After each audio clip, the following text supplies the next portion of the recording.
Praise the lord. నేటి అనుదిన వాక్యము యోహాను రాసిన మొదటి పత్రిక 2వ అధ్యాయం 15వ వచనము.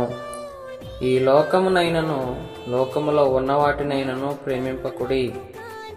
ఎవడైనను లోకమును ప్రేమించిన ఎడల తండ్రి ప్రేమ వానిలో ఉండదు.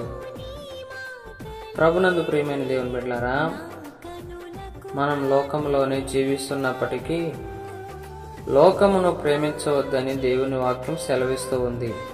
ఎందుకంటే మనం లోకమును ప్రేమిస్తే దేవుని ప్రేమించలేము.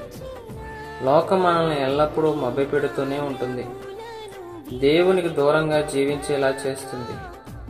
మనలో దేవుని ప్రేమ లేకపోతే మన జీవితం వ్యర్థం.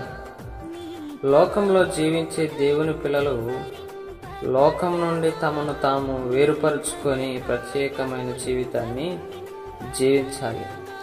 దేవుని నామానికి మహిమకరముగా జీవించాలి. మనం లోకస్తులుగా జీవిస్తున్నామా లేక దేవుని పిల్లలుగా జీవిస్తున్నామా?